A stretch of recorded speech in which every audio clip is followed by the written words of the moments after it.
Hello friends, super magic રસોઈમાં મિત્રો હું આપણું સ્વાગત કરું છું। આજે હું લીલી મકાઈના ડોડાના ફોતરા એકદમ સહેલી રીતે કેમ કાઢવા એનો વિડીયો તમારી સાથે શેર કરું છું। તો તમને ચોક્કસ આ વિડીયો ગમશે, ગમે તો લાઈક કરજો, શેર કરજો અને સબસ્ક્રાઇબ કરવાનું તો ભૂલતા જ નહીં।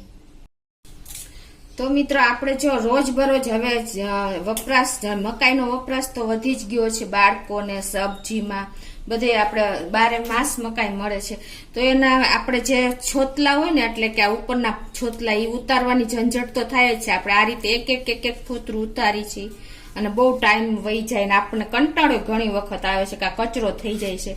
તો એના માટે હું તમને આજે એકદમ ઈઝી અને સેકન્ડમાં ફોલાઈ જાય ને એ મેથડ આજે લઈને આવી છું।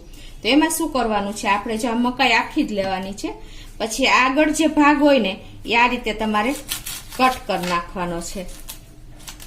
જેટલો પોચો ભાગ હોય ને આ બે સાઈડ આમ તમે આ દબવો ને તો તમને ખ્યાલ આવી જાય કે કેટલો પોચો ભાગ નીકળે એમ છે, એટલો ભાગ આપણે આ રીતે કટ જ કરી નાખવાનો। જો થઈ ગયો, આ બાજુથી ને તમને જેટલું પોચું લાગે ને એટલું આ રીતે તમારે પહેલા જ કટ કરી નાખવાનું। જો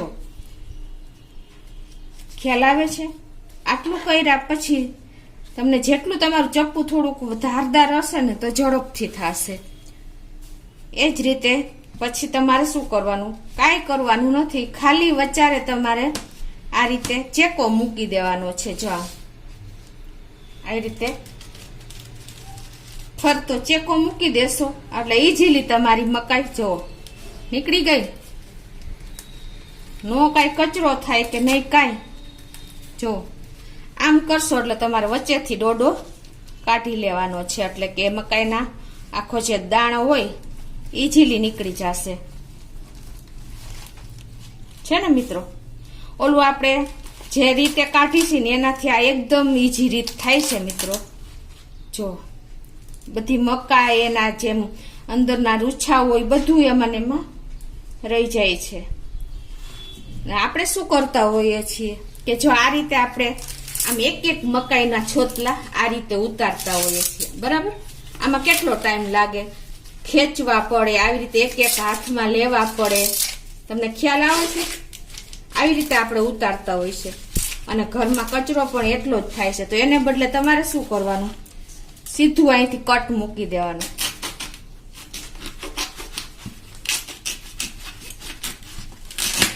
જો આ થઈ ગયો કટ, અને આ બાજુ તમને જેટલું આમ થોડું કટ જ મૂકી દેવાનું, પોલું હોય કે ન હોય, મકાઈ તો કપાઈ જ જવાની છે, બરાબર।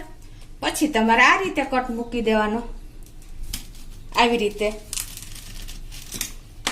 જો ઈઝીલી તમારો મકાઈ નીકળી જશે બહાર। ખ્યાલ આવે છે તમને?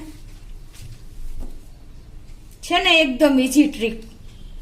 જો આ રીતે તમે મકાઈ કાઢશો ને મિત્રો તો તમને જરાય કંટાળો નહીં આવે। ગમે ત્યારે તમારે આ હાથે મકાઈ લઈને તમે નાના બાળકો હશે ને તો પણ નીકળી જશે, કોઈ જાતની ઝંઝટ જ નહીં રહે। આ રીતે મિત્રો આગળનો પાછળનો ભાગ કટ કરી લેવાનો છે, કઈ ટાઈમ જ નથી લાગતો। પછી તમારે આ રીતે ચેકો મૂકી દેવાનો છે,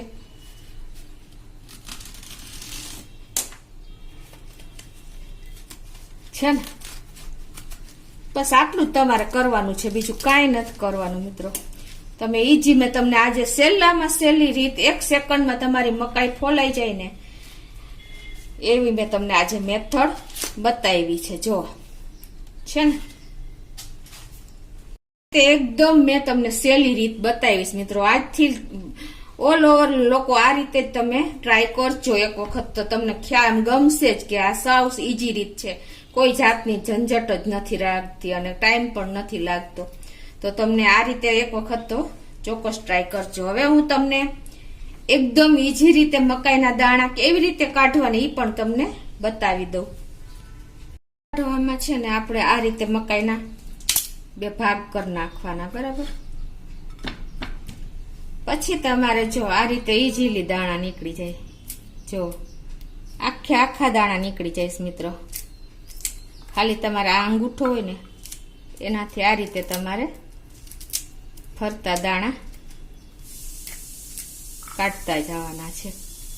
કોઈ ટાઈમ જ નથી લાગતો, તમને ખ્યાલ પણ આવી જતો. જો બધા આખા દાણા નીકળે છે ને. તો આ પણ તમને એક ઈઝી ઉપયોગી જ માહિતી લાગશે. ટ્રીક તમને બતાવું છું. આ રીતે તમારે ફરતા દાણા બે મકાઈ આપણે હાફ હાફ કરશો ને એટલે બેમાંથી ઈઝીલી તમે દાણા આ જ રીતે કાઢી શકશો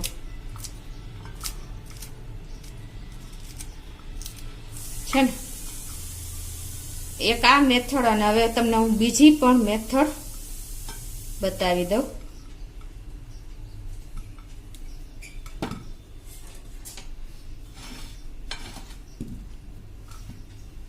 આ રીતે મકાઈ હોય ને તો તમારે એની એક સાઈડ આવી રીતે ચપ્પેથી કાઢી નાખવાની છે. જા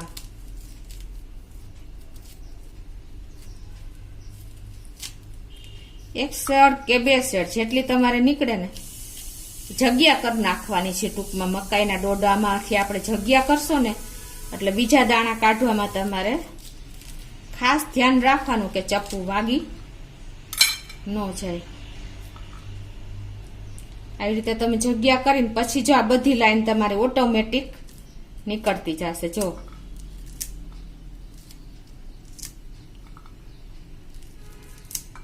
છે ને, તમારે ટાઈમ જ નહીં લાગે. તમારે એક અંગૂઠાનો જ ઉપયોગ કરવાનો રહેશે. આ બાર આ દુકાનવાળા લોકો આ રીતે જ મકાઈના દાણા ઈઝીલી કાઢે છે, કેમ કે એ લોકો તો ધંધો કરે છે એટલે એને આ મેથડ બહુ ઈઝી પડે છે. અને આપણે તો લોકોને તો કાયમી રોજબરોજમાં મકાઈનો ઉપયોગ સારો જ છે હેલ્થ માટે પણ, એટલે આપણે પણ એટલો જ ઉપયોગ કરતા થઈ ગયા છે. પણ આપણે આ દાણા બહાર લેવા જાય તો બહુ મોંઘા પડે છે. એટલે કે આપણે મકાઈના દાણા તૈયાર લઈ અને એક તો ઈ મિત્રો એકદમ કેટલા ટાઈમથી આ કાઢેલા હોય એ બધું આપણે વિચારીએ હાઇજેનિકની દ્રષ્ટિએ તો આપણને એવરેજ મોંઘું જ પડે છે. એટલે આ રીતે તમને મેં જો બે ટ્રીક બતાવી છે. જો દાણા પણ બધા આખા જ નીકળાશે છે ને. આ રીતે તમે આખી મકાઈનો ડોડો પણ કાઢી શકો છો. આ મેં તમને બે પાર્ટ કરેલા જ બતાવ્યા.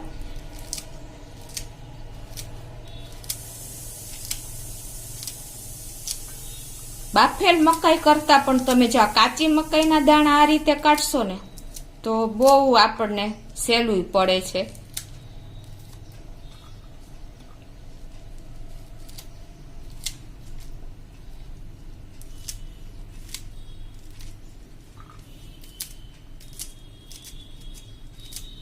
તો તમને આ બંને માહિતી તમને ઉપયોગી જ થશે મિત્રો.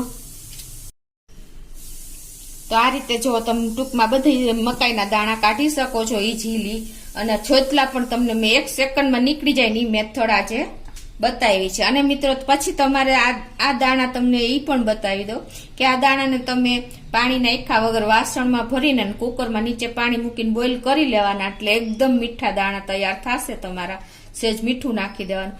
પછી તમે બાળકોને આપશો ને, બહાર જે મકાઈ મળે છે ને એમાં તમારે ઓરેગાનો છે, મરી છે અને ચીઝ, આ બધું તમારે ચીઝ ગ્રેટ કરીને નાખો અને બટર સેજ નાખીને તમે બાળકોને આપશો ને તો બાળકો બહારની મકાઈ ખાતા ભૂલી જશે. એટલી ટેસ્ટી આ મકાઈ તૈયાર થશે અને કોઈ ટાઈમ નહીં લાગે. તમારે પહેલેથી છેલ્લે સુધીની પ્રોસિજરમાં કોઈ ટાઈમ નહીં લાગે મિત્રો. એટલે આ રીતે તમે ચોક્કસ એક વખત તો ટ્રાય કરજો. અને અત્યારે જુઓ ચોમાસાની સિઝન છે, મકાઈની સિઝન છે, તો ફૂલ મકાઈના દાણા જુઓ કેટલા મસ્ત દાણા અને એકદમ ક્લીન થઈ ગયા. મેં જે મેથડથી તમને બતાવી ને મકાઈ ફોલવાની એ મેથડથી આપણા ડોડા પણ એકદમ ક્લીન થઈ જાય છે. એટલે આ રીતે ચોક્કસ તમે ટ્રાય કરજો. તો તમને ચોક્કસ આ વિડીયો ઉપયોગી થશે જ લેડીઝ લોકોને કે જેન્ટ્સ લોકો જે એકલા રહેતા હોય એને.